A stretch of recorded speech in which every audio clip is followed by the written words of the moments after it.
Adam here with Brooksaw Antiques. Today we have this 1963 Olivetti Underwood 21 vintage portable typewriter. I'm going to show you how to use the functions and make sure they all work. Made in Barcelona, Spain.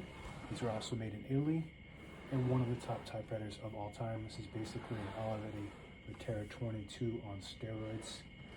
Super refined and high quality machine. Up top is the adjustable paper guide. This helps you guide the page in straight. I'm going to line that up with the edge of the platen, which is the main roller that feeds the paper. This is the left margin. I'm going to set that on 0, and the right one I'm going to keep around 75. And these are your paper support arms that flip up from the back. This is the paper bale that sits on top. It's got 2 adjustable rollers and a scale.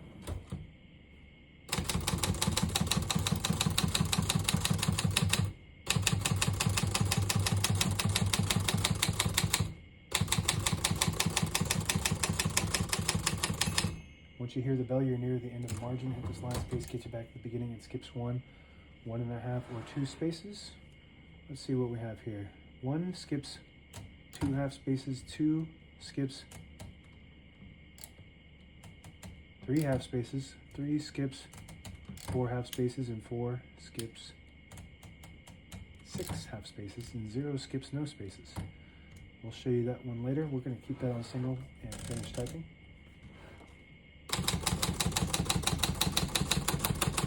As you can see, all the keys type nice and none of them skip or stick. I'll type a sentence in red on the next line and switch from black to red. There's a switch on the right side here.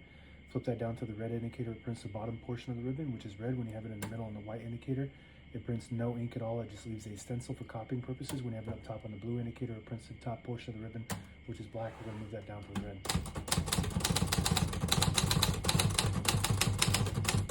Oops.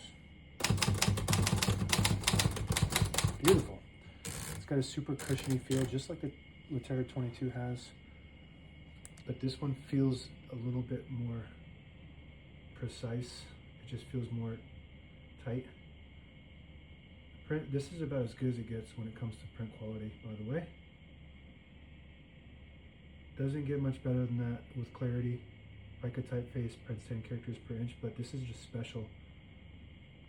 I don't know if I can get any closer, but that's about as good as it gets when it comes to print quality. So if you are in the market and able to purchase one of these that is serviced like this one is and tuned up and in very good condition, I recommend it, highly recommend it. To pull the page out easy, there's a switch on the right side. Flip that forward, it unlocks the rollers underneath the platen, allowing you to pull the page out easy or load thicker paper like carbon copy or cardstock. That also allows you to straighten the page if you load it crooked. I'm going to make sure you flip that back before you load the next page, or else it won't load correctly. I'm going to flip this down for now and put the color back on black. Shift on each side, the shift lock on the left. To clear that, just hit the shift button again, backspace on the right side. Super smooth. Olivetti is known for a light, smooth touch. This has a little bit more cushiony. When I say cushion, it's a little heavier. For the 22, if you typed on a 22, it's kind of that same feel where it doesn't really feel heavy per se. It's just got like a long press, cushiony. It does have a touch control. It has the same basic tab function as the 32, which is red tab button, traditional, and the tab set and clear is up to set, down to clear. So we're just going to clear each one of those tabs. Tab set on 10 space intervals right now. Very smooth tab function. About as smooth as it gets. So I always like to set a tab somewhere in the middle, so that way when you hit the tab button, it doesn't go slamming all the way to the end, causing wear and tear on your typewriter. So I'm just flipping that switch barely up a little bit, down for its light touch, down to clear, up to set. Very good. This button here that a lot of people might mistake for the 1 key is the margin release. So when you get to the end of the margin, there's a mechanism that blocks you from printing. Hit that margin release, allows you to type past that all the way to the end. Very good. This feels like just the top of the line luxury feel to it.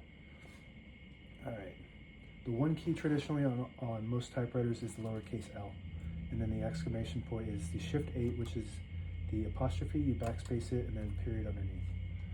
I think Olivetti went, even when everybody was putting the 1 key in, they still went with this mainly probably because of that traditional margin release. They wanted to keep that there. All right, this pops off in the front with 2 springs and hooks into the back. Excuse me. All the brand new ribbons loaded on the left side, so it's pulling clockwise to the right. If you want to switch the direction manually, the side you want it to go to, you just flip the little ribbon guide behind the spool that you want it to go to towards the middle, and it will shift to that side. And it's meant to catch the little eyelet at the end of the ribbon and swap it automatically to whatever side it needs to go to. And if you don't have an eyelet, you can tie a knot on the end of your, about 6 inches away from the end of your ribbon, and that should pull onto that. This is your touch control, kind of inconspicuous. The farther back you go, the more tension there is when you hit the keys. You do have to hit the keys harder for them to print, but to respond faster. This one I keep on low tension because it's got a semi-heavy touch, but compared to the 32, which you really need to crank that up, 32 is about as light as it gets. This is your carriage release on the right side. This rides on a rail here instead of bearings, just like the 22 does. It's got that traditional 22 feel to it, where it's just like riding on rails instead of bearings. Feels really cool. It's got a really high quality, premium, whatever you want to call it, luxury feel.